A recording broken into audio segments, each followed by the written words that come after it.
today we are going to be talking about 3D printing.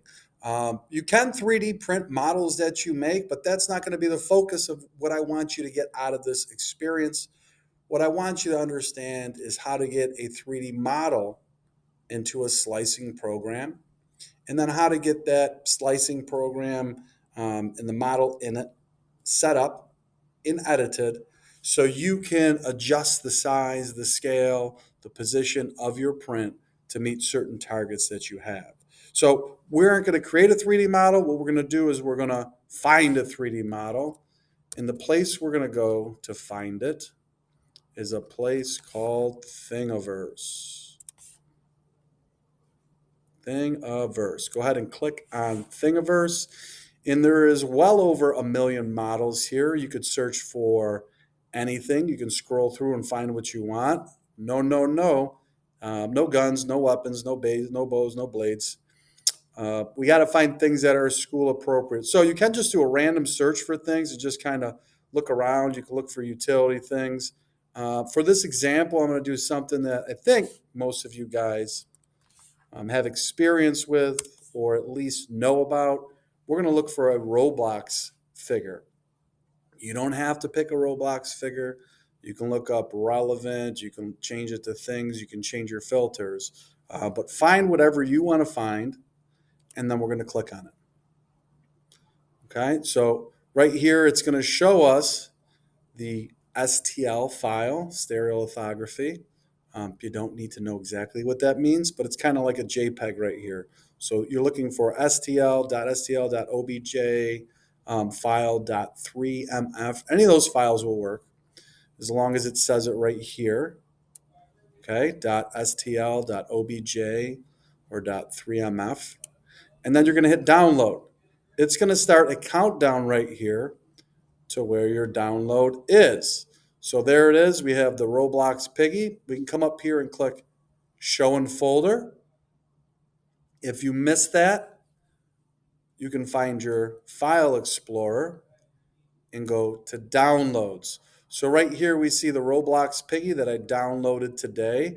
What I want you to notice about this is there's a little zipper on this folder. This thing is zipped. It's a sealed folder. They do it for compression issues so it doesn't take up quite as much space.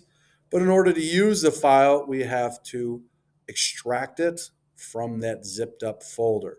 So if I click on this, if I click on this and open it right here, what you'll notice is there's a folder icon in this top corner that says extract all. We're going to click extract all, and instead of putting it into your downloads folder, we are going to browse here.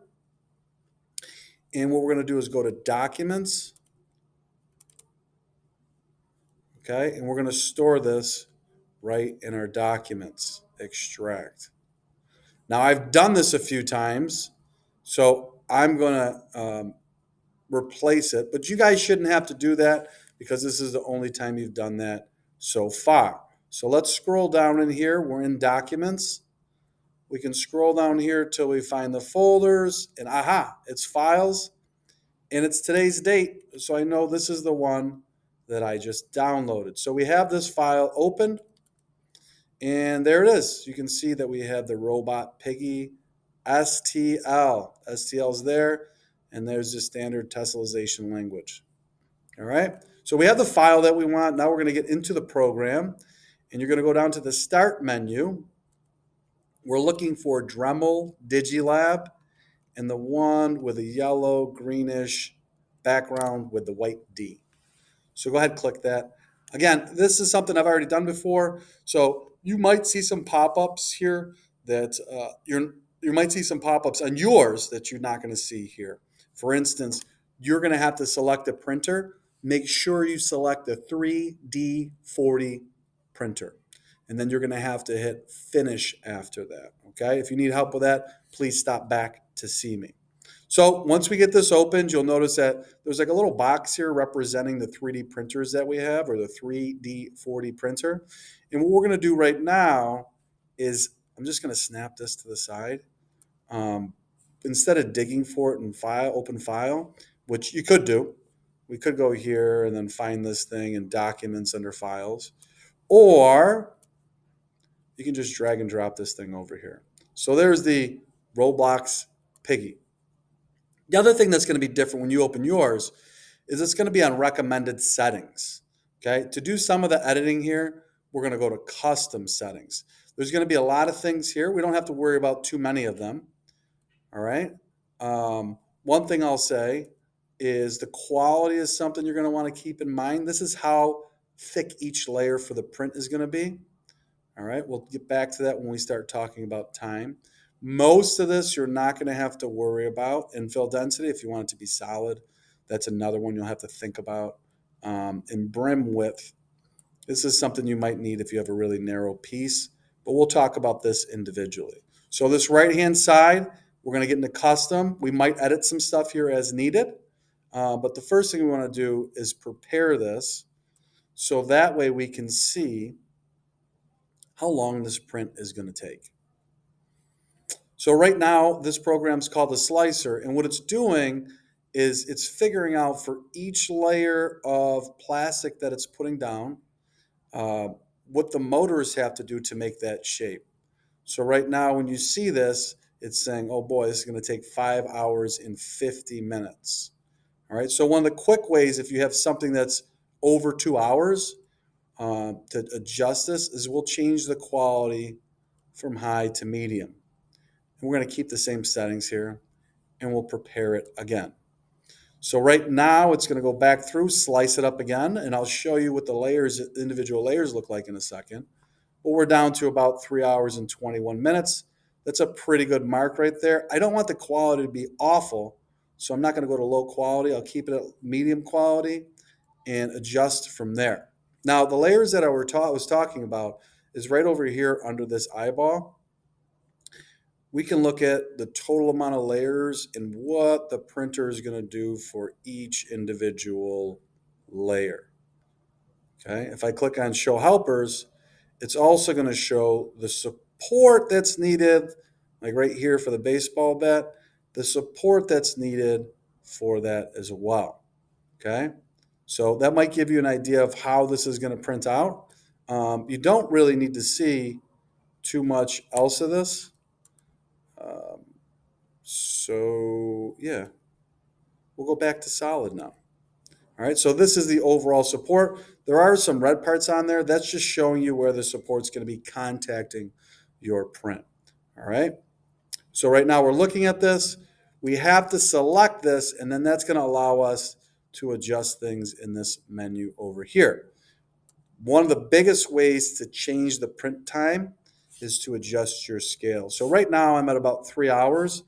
I'm going to go down to 50%. So right now it's 54 millimeters.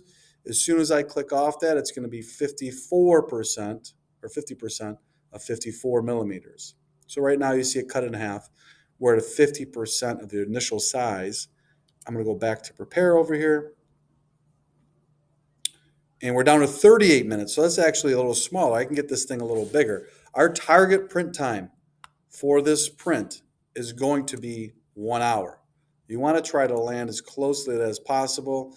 This will allow me to know that what you've done is edited the model in a way that you can meet a target of print time. So 60%, we're pretty close. Let's see if 61% gets us there. Prepare. Boom goes a dynamite. We're right on 1 hour. Okay. One last thing to keep in mind, the infill density. I know I mentioned it before, but if it's really important that you have a solid part or it's really thin, I would try to get this number up a little bit higher. Okay. For this print, for its size right now, a 20% infill is probably good. That's how solid this is going to be on the inside. Don't worry, it'll still print the entire outside structure, but it's just how solid and how heavy this piece is going to be. So right now I'm pretty happy with this. This is good enough. I'm going to go up to File, Save As. I want to make sure that this is on 3M. And I'm going to change the name of this just so it's not so long and easier to read to one word representing whatever your print is, and then your last name. Make sure that this gets saved in your documents files, and we're going to go ahead and click save. That file that you just created right here, oops, wrong one. Let's go back here. That file that you just created right here should be in the folder still. And all you got to do is attach this to the Google Classroom assignment and hit submit. Not too tricky, but I want you to have a basic understanding of how to edit and modify models in a Slicer program. All right, so let's get this done. Let's get your prints made and see what cool things you folks can find. Do not forget, obviously this needs to be school appropriate. Good luck, have fun.